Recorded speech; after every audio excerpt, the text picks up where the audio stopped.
आज सुनते हैं आषाढ़ पूर्णिमा व्रत कथा। तो एक बार बोलिए प्रेम से विष्णु भगवान की जय, लक्ष्मी माता की जय। एकादशी की भांति ही पूरे वर्ष में 12 पूर्णिमा व्रत आते हैं। एक माह में एक बार पूर्णिमा और एक बार अमावस्या आती है। यह दोनों तिथि 15 दिनों के अंतराल के बीच आती है। पूर्णिमा व्रत का हिंदू धर्म में बेहद ही खास महत्व होता है।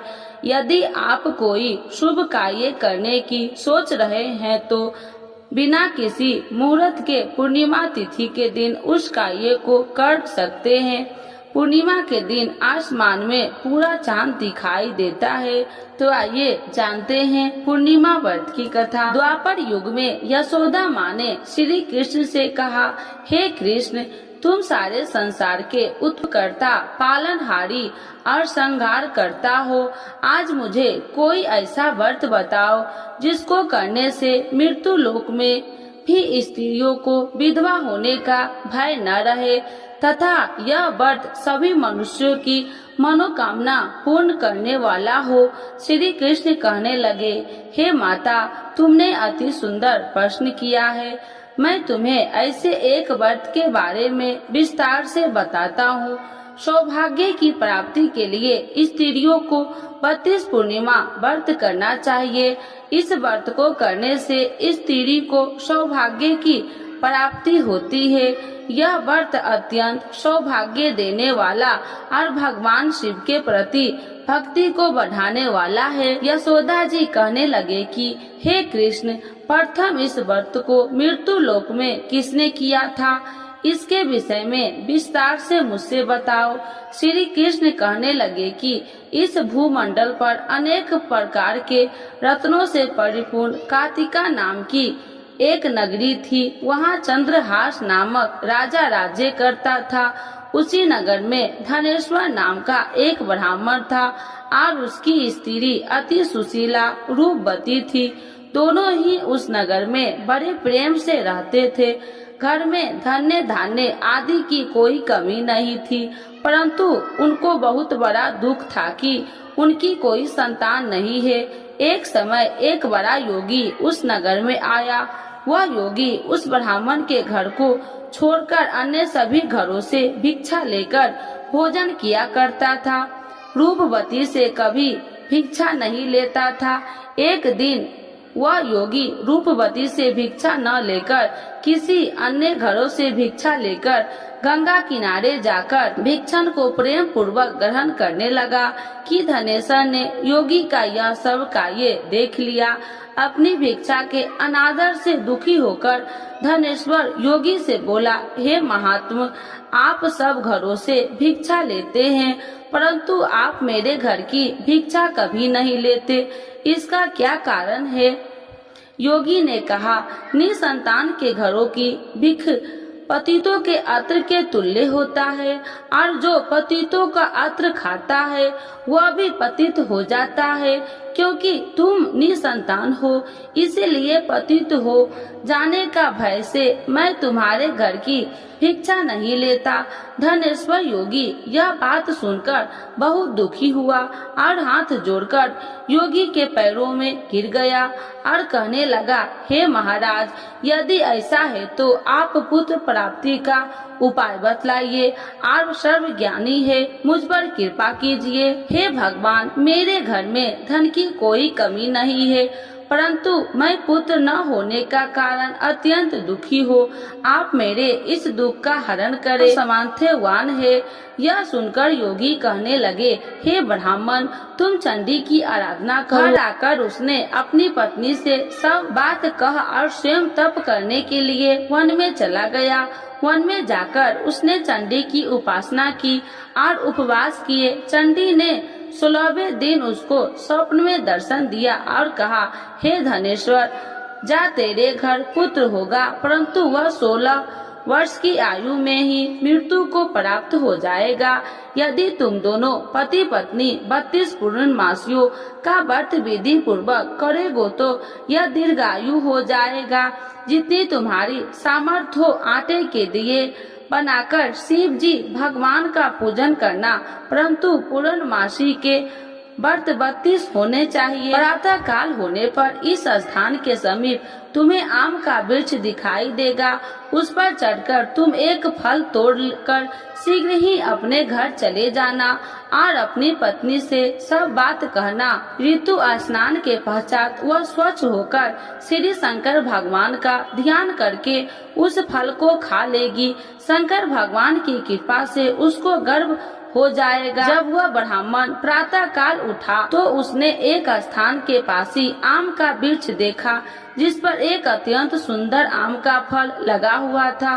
उस ब्राह्मण ने उस आम के वृक्ष पर चढ़कर फल को तोड़ने की प्रयत्न किया, परंतु वृक्ष पर कई बार प्रयत्न करने पर भी वह चढ़ नहीं पाया। तब उस ब्राह्मण को बहुत चिंता हुई। तब विघ्न विनाशक श्री गणेश भगवान की वंदना करने लगा। हे दया निधान, अपने भक्तों के विघ्नों का नाश करने के, उनके मंगल कार्यों को करने वाले, दुष्टों का नाश करने वाले, रिद्धि सिद्धि प्रदान करने वाले, आप मुझ पर कृपा करके इतना बल दे कि मैं अपने मनोरथ को पूरा कर सकूं। इस प्रकार श्री गणेश जी की प्रार्थना करने पर उनकी कृपा से धनेश्वर वृक्ष पर चढ़ गया और उसने सुंदर आम के फलों को तोड़ लिया। और धनेश्वर ने सोचा, जो वरदान से फल मिला है वह यही है और कोई फल तो दिखाई नहीं दे रहा। उस धनेश्वर ब्राह्मण ने जल्दी से घर जाकर अपनी पत्नी को वह फल दे दिया और उसकी पत्नी ने अपने पति के कहे अनुसार उस फल को खा लिया और वह गर्भवती हो गई। देवी जी की असीम कृपा से उससे एक अत्यंत सुंदर पुत्र पैदा हुआ, जिसका नाम उन्होंने देवी दास रखा।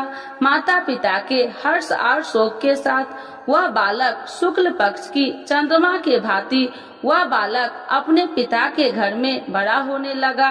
भवानी की कृपा से वह बालक बहुत ही सुंदर, सुशील, विद्या पढ़ने में बहुत ही निपुण हो गया।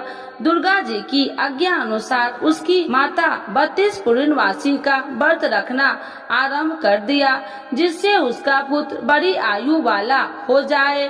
16 वर्ष लगते ही देवी दास के माता पिता को बड़ी चिंता हो गई कि कहीं उनके पुत्र की इस वर्ष मृत्यु न हो जाए। इसीलिए उन्होंने अपने मन में विचार किया कि यदि यह दुर्घटना उनके सामने हो गई तो वह कैसे सहन करेंगे। इसीलिए उन्होंने देवी दास के मामा को बुलाया और कहा, हमारी एक बहुत बड़ी इच्छा है कि देवी दास 1 वर्ष तक काशी में जाकर विद्या अध्ययन करे और उसको अकेला भी कभी नहीं छोड़ना चाहिए। इसीलिए साथ में तुम चले जाओ और 1 वर्ष के पश्चात इसको वापस ले आना। सब प्रबंध करके उसके माता पिता ने काशी जाने के लिए देवी दास को एक घोड़े पर बैठाकर उसके मामा के साथ भेज दिया, परंतु यह बात उसके मामा या किसी और से नहीं बताई।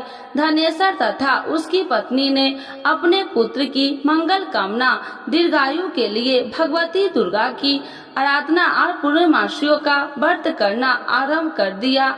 इस प्रकार बराबर 32 पूर्णमासी के व्रत को उन्होंने पूरा किया। कुछ समय पश्चात एक दिन वह मामा और भांजा मार्ग में रात में बिताने के लिए किसी गांव में ठहरे हुए थे।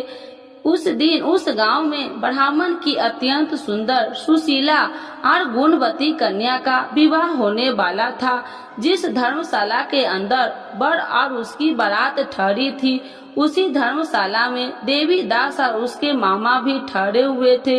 संयोगवश कन्या को तेल आदि चढ़ाकर मंडप आदि का कार्य किया गया। तो लगन के समय वर को धनुवात हो गया। इसीलिए वर के पिता ने अपने कुटुंबियों से विमर्श करके निश्चय किया कि यह देवी दास मेरे पुत्र जैसा ही सुंदर है, मैं इसके साथ ही लगन करवा दूं और बाद में विवाह के अन्य कार्य मेरे लड़के के साथ ही हो जाएगा।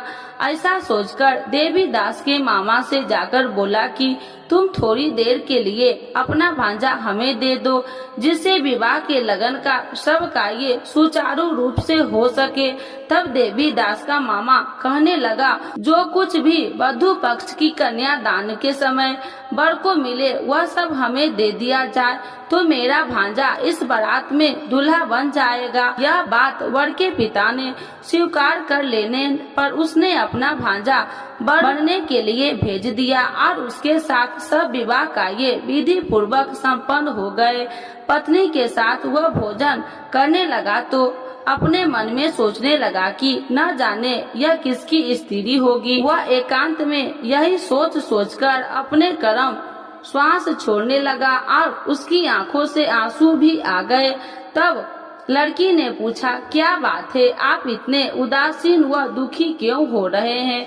तब उसने सब बात जेवर के पिता और उसके मामा के हुई थी लड़की को बता दी। तब कन्या कहने लगा कि यह ब्राह्मण विवाह के विपरीत कैसे हो सकता है? देव ब्राह्मण और अग्नि के सामने मैंने आपको ही अपना पति माना है, इसीलिए आप ही मेरे पति हैं। मैं आपकी ही पत्नी रहूंगी, अन्य किसी की कदापि नहीं। देवी दास ने कहा, ऐसा मत करिए, क्योंकि मेरी आयु बहुत कम है। मेरे पश्चात आपकी क्या गति होगी? इन बातों को अच्छी तरह विचार कर लो। परंतु वह दृढ़ विचार वाली कन्या थी। वह बोली, जो आपकी गति होगी वह मेरी गति होगी। स्वामी, आप उठिए और भोजन कीजिए, आप निश्चय ही भूखे होंगे। तब देवी दास और उसकी पत्नी ने भोजन किया तथा शेष रात्रि वह सोते रहे। प्रातः काल देवी दास ने अपनी पत्नी को 3 नागों से जड़ी हुई एक अंगूठी दे दी, एक रुमाल दिया और बोला, हे प्रिय, इसे लो और संकेत समझकर स्थिर चित हो जाओ। मेरा मरण और जीवन जानने के लिए एक पुष्ट वाटिका बना लो, उसमें सुगंधित वाली एक नववालिका लगाओ, उसको प्रतिदिन जल से सिंचा करो और आनंद के साथ खेलो कूदो और उत्सव मनाओ। जिस समय और जिस दिन मेरा मृत्यु होगा यह फूल सूख जाएगा और जब वह फिर से हरे हो जाएंगे तो समझ लेना मैं जीवित हूँ। यह बात निश्चय करके समझ लेना, उसने कोई भी संशय नहीं है। इतना कहकर देवी दास वहाँ से चला गया। प्रातः काल होते ही वहाँ पर गाजे बाजे बजने लगा और जिस समय विवाह कार्य समाप्त करने के लिए वर तथा सब बाराती मंडप में आए तो कन्या ने वर को भली प्रकार से देखकर अपने पिता से कहा, यह मेरा पति नहीं है, मेरा पति वही है जिसके साथ रात्रि में मेरा पानी ग्रहण हुआ था, इसके साथ मेरा विवाह नहीं हुआ। यदि वह वही पुरुष है तो बताइए कि मैंने इसको क्या दी। वधू पक्ष और कन्या पक्ष कन्यादान के समय जो आभूषण आदि दिए गए थे वो दिखाइए तथा रात में क्या गुप्त बातें मैंने इनसे कही वह सब सुनाइए। पिता ने उसके कहे अनुसार वर को बुलाया। कन्या की यह सब बातें सुनकर वह कहने लगे, मैं कुछ भी नहीं जानता। इसके पश्चात लज्जित होकर वह अपना सा मुंह बनाकर चला गया और सारी बात भी अपमानित होकर वहां से लौट गई। भगवान श्री कृष्ण बोले, हे माता, इस प्रकार देवीदास काशी विद्या अध्ययन के लिए चला गया।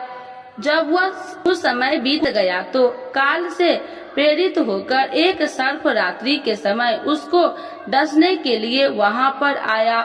उस विस्तार के प्रभाव से उसके शयन का स्थान चारों ओर से विष की ज्वाला से विषैले हो गया, परंतु व्रत के प्रभाव से उसको काट नहीं पाया, क्योंकि पहले ही उसकी माता ने 32 पूर्णमासी का व्रत रखा था। इसके बाद मध्याह्न के समय स्वयं काल वहां आया और उसके शरीर से प्राण को निकालने का प्रयत्न करने लगा, जिससे वह मूर्छित होकर पृथ्वी पर गिर गया। उसी समय माता पार्वती के साथ भगवान शंकर वहां आ गए। उसको मूर्छित दशा में देखकर माता पार्वती जी ने शंकर जी से प्रार्थना की, हे महाराज, इस बालक की माता ने पहले ही 32 पूर्णिमा का व्रत पूरा किया था, जिसके प्रभाव से आप इसको प्राण दान दे। भवानी के कहने पर भक्त वत्सल भगवान शिव जी ने उसको प्राण दान दे दिया। इस व्रत के प्रभाव से काल को भी पीछे हटना पड़ा और देवी दास स्वयं होकर बैठ गया। उधर उसकी पत्नी उसके काल की परीक्षा किया करती थी।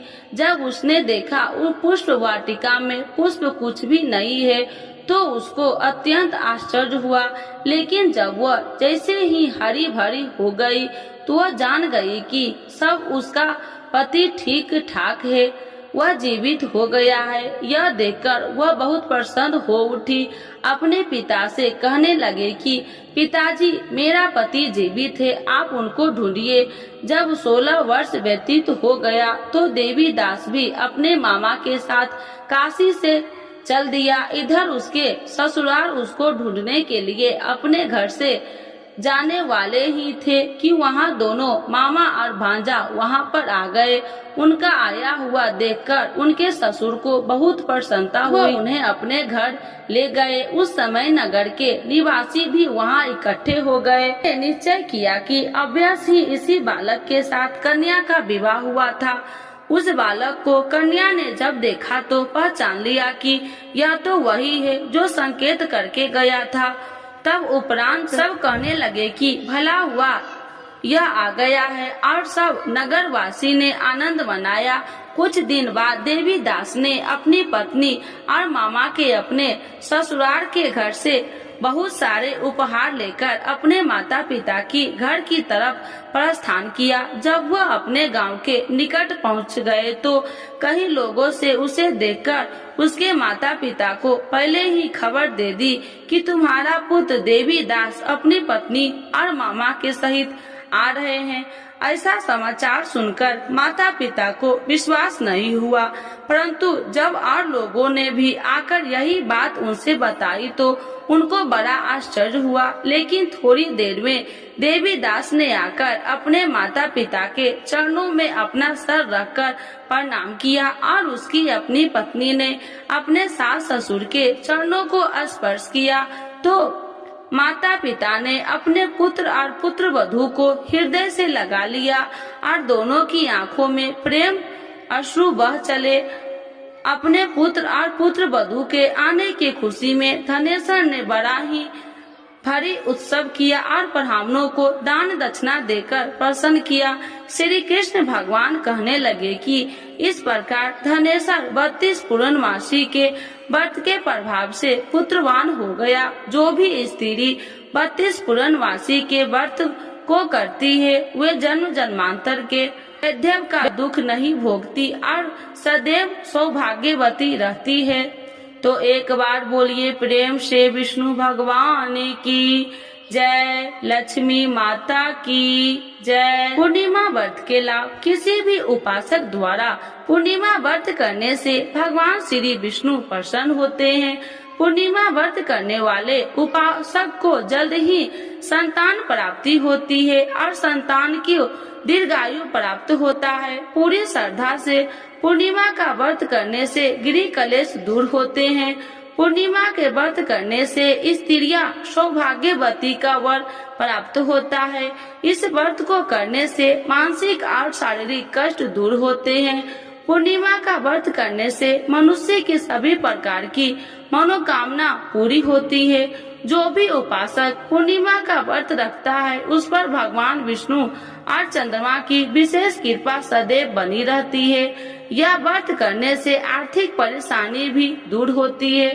पूर्णिमा व्रत की पूजा विधि। पूर्णिमा के दिन सुबह नहाकर स्वच्छ कपड़े पहने, जिसके बाद घर के मंदिर को अच्छे तरह से साफ कर गंगा जल छिड़काव करे। भगवान श्री विष्णु की मूर्ति पर हल्दी का तिलक लगाना चाहिए। भगवान श्री विष्णु के साथ माता लक्ष्मी का पूजन अवश्य तौर पर करना चाहिए। भगवान श्री विष्णु के समक्ष घी का दीपक जलाए, पुष्प चढ़ाए। रात को चंद्र उदय होने के बाद चंद्रमा को जल अर्पित करे। पूर्णिमा के व्रत किसकी पूजा करनी चाहिए? पूर्णिमा के व्रत में विष्णु भगवान की पूजा करनी चाहिए। पूर्णिमा के व्रत कितने करने चाहिए? पूर्णिमा के 32 व्रत करने का संकल्प लेना चाहिए। पूर्णिमा के दिन क्या नहीं खाना चाहिए? पूर्णिमा के दिन प्याज लहसुन नहीं खाना चाहिए। तो एक बार बोलिए प्रेम से कृष्ण भगवान की जय, विष्णु भगवान की जय, लक्ष्मी माता की जय। ज्येष्ठ पूर्णिमा 2024 21 जून या 22 जून को ज्येष्ठ मास की पूर्णिमा। जानिए पूजा विधि और महत्व। पूर्णिमा पर लक्ष्मी नारायण व्रत करने का बहुत महत्व है। भगवान विष्णु की पूजा करने से सभी शारीरिक दुखों का नाश होता है और सुखों की प्राप्ति होती है। इस दिन पवित्र नदियों में स्नान करने एवं व्रत दान पुण्य करने से पुण्य फलों की प्राप्ति होती है। वैदिक पंचांग के अनुसार ज्येष्ठ माह की पूर्णिमा तिथि की शुरुआत 21 जून 2024 को सुबह 6:01 पर होगी। यही इसका समापन 22 जून 2024 को सुबह 5:07 पर होगा। ऐसे में ज्येष्ठ पूर्णिमा 22 जून शनिवार के दिन मनाई जाएगी, लेकिन इसका व्रत 21 जून को किया जाएगा। इस दिन वट पूर्णिमा व्रत और संत कबीर दास जयंती का पर्व भी मनाया जाता है। ज्येष्ठ पूर्णिमा व्रत का महत्व।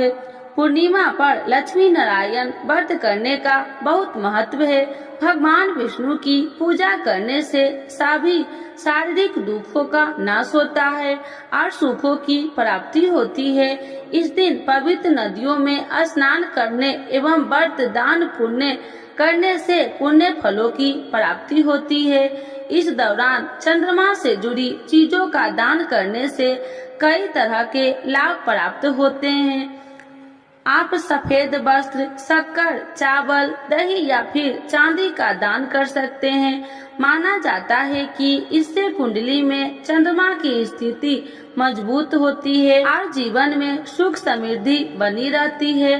पूर्णिमा के दिन चंद्र देव अपनी पूर्ण कला से युक्त होते हैं। इसका प्रभाव सीधे व्यक्ति के मन और शरीर पर पड़ता है। इस दिन चंद्र पूजन से व्यक्ति की मानसिक और आर्थिक स्थिति ठीक होती है, क्योंकि ज्योतिष में चंद्रमा को द्रव्य और मन का कारक कहा गया है। पूर्णिमा व्रत की पूजा विधि। इस दिन सूर्योदय से पूर्व स्नान कर उगते हुए सूर्य को जल दे और इसके बाद भगवान लक्ष्मी नारायण के सामने हाथ में अक्षत, जल, पूजा की सुपारी और जल लेकर व्रत का संकल्प ले। पूजा के लिए पूर्व की ओर मुख कर बैठे जाए और एक चौकी पर लाल और पीला वस्त्र बिछा लेकर लक्ष्मी नारायण को आसन दे। पीला कपड़ा दाहिना और बिछाकर विष्णु जी को स्थापित करे और लाल कपड़ा बाएं ओर बिछाकर देवी लक्ष्मी को विराजित करे। इसके बाद लाल, सफेद और पीले पुष्प अर्पित करते हुए विधि विधान से पूजन करे। संभव हो तो देवी लक्ष्मी को कमल का पुष्प अर्पित करे। इसके बाद मखाने की खीर, आटे की पंजरी या शुद्ध घी से बने मिष्ठान का भोग लगाए। आरती के बाद लक्ष्मी नारायण व्रत की कथा श्रवण या वाचन करे। पूर्णिमा तिथि पर व्रत रखकर विधिवत विष्णु जी का पूजन करने और चंद्रमा को अर्घ देने से आपके घर में सुख समृद्धि बनी रहेगी। यह तिथि माता लक्ष्मी को भी अत्यंत प्रिय है, इसीलिए इस दिन श्री हरि के साथ माता लक्ष्मी पूजन करने से दरिद्रता का नाश होता है। धार्मिक मान्यता है कि व्रत के प्रभाव से मनुष्य की समस्त मनोकामनाओं की पूर्ति होती है। इस व्रत को करने से धन संपत्ति, सुख, वैभव और वृद्धि होती है। इस व्रत को गृहस्थ ही नहीं अविवाहितों को भी करना चाहिए। इससे उन्हें संयोग जीवन साथी की प्राप्ति होती है। तो एक बार बोलिए प्रेम से लक्ष्मी नारायण भगवान की जय। भगवान विष्णु एवं लक्ष्मी माता की चालीसा। यह चालीसा आप लोग जरूर सुने। सुनने मात्र से होती है धन्य धान्य में वृद्धि। तो एक बार बोलिए प्रेम से विष्णु भगवान की जय। लक्ष्मी माता की जय। श्री विष्णु चालीसा के पाठ से अच्छे पुण्य की होगी प्राप्ति, माँ लक्ष्मी भी होंगे प्रसन्न।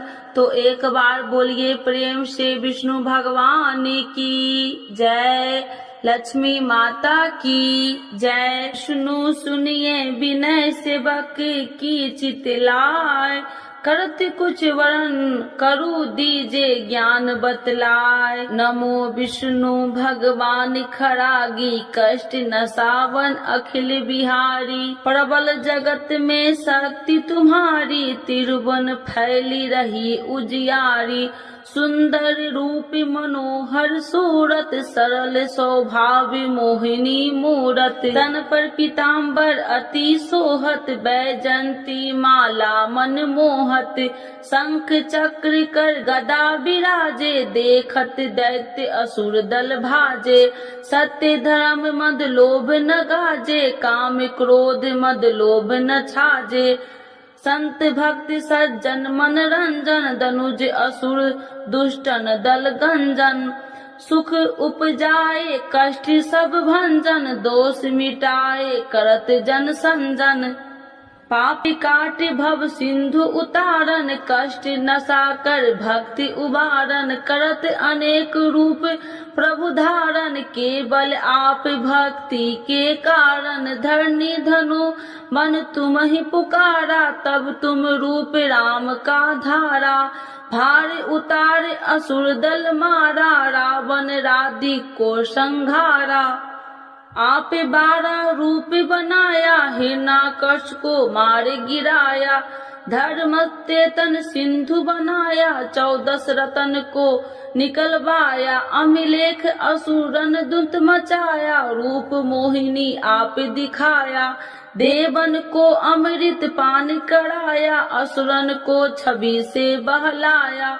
कूर्म रूप धर सिंधु मचाया, मंदाचल गिरि तुरंत उठाया। शंकर का तुम फंद छुड़ाया, भस्मासुर को रूप दिखाया। देवन को जब असुर डुबाया, कर प्रबंध उन्हें ढूंढवाया। मोहिनी बनकर खलगी मचाया, उसे ही कर में भस्म कराया। असुर जलंधर अति बलदाई, शंकर से उनकी लड़ाई। हार पार शिव शंकर बनाई, किन सत्ती से छल खल जाई। सुमरन किन तुम्हें शिव रानी, बतलाई सब विपत्ति कहानी। तब तुम बने मोहिनी चर ज्ञानी, वृंदा की सब सुरति भुलानी। देखत 3 दनुज सौतानी, वृंदा आए तुम्हें लपटानी। हो स्पर्श धर्म क्षतिमानी, अन्ना असुर उज्जीव सौतानी। तुमने ध्रुव प्रहलाद उबारे, हिरण्याकश को आदि के खल मारे। गानिका और आज मिल तारे, बहुत भक्त सब सिंधु उतारे। हरहु शंकर संताप हमारे, कृपा करहु हरि सृजनहारे। देखो मैं निज दरस तुम्हारे, दिन बंधु भक्त हितकारे। चाहता आपका सेवक दर्शन, करहु दया अपनी मधु सूदन। जानू नहीं योग्य जब पूजन, होए यज्ञ स्तुति अनुमोदन। शील दया संतोष सुलक्षण, विपत्ति नहीं व्रत बोध विलक्षण। करहु आपका किस विधि पूजन, कुमति विलोक होते दुख भीषण। करहु प्रणाम कौन विधु सुमरन, कौन भांति मैं करहु समरन। सुर मुनि कहत सदा सेवकाई, हर्षित रहत परम गति पाई।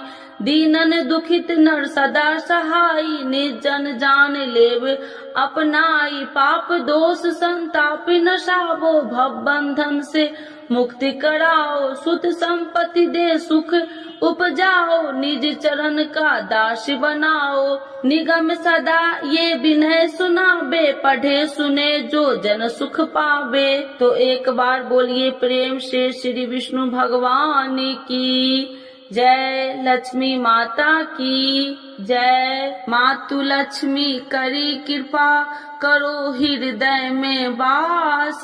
मनोकामना सिद्ध करी परहु मेरी आस। यही मोर अरदास हाथ जोड़ विनती करूं, सब विधि करूं सुबास। जय जननी जगदम्बिका, सिंधु सुता में सुमरो तो ही, ज्ञान बुद्धि विद्या दो मोहि। तुम समान नहीं कोई उपकारी, सब विधि पढ़ू आश हमारी। जय जय जगत जननी जगदम्बा, सबकी तुम हो अवलंबा। तुम ही हो सब घट की वासी, विनती यही हमारी खासी। जग जननी जय सिंधु कुमारी, दीनन की तुम हो हितकारी। विनय नित्य तुम ही महारानी, कृपा करो जग जननी भवानी। यही विधि स्तुति करो तिहारी, शुद्धि लीजे अपराध विसारी। कृपा दृष्टि चित वो मम मोरी, जग जननी बिनती सुन मोरी। ज्ञान बुद्धि जय सुख की दाता, संकट हरो हमारी माता। क्षीर सिंधु जब विष्णु मथायो, 64 रतन सिंधु में पायो। 64 रतन में तुम सुखकारी, सेवा कियो प्रभु बने दासी। जब जब जन्म जहाँ प्रभु लिन्हा, रूप बदलता सेवा किन्हा। स्वयं विष्णु जब नर तनुधारा, ले ही अपराधिपुरी अवतारा। तब तुम प्रकट जनकपुर माही, सेवा कियो हृदय पुल काही। अपनाया तो ही अंतर्यामी, विश्व विदित त्रिभुवन की स्वामी। तुम सब प्रबल शक्ति नहीं आनी, कह लो महिमा कहो बखानी।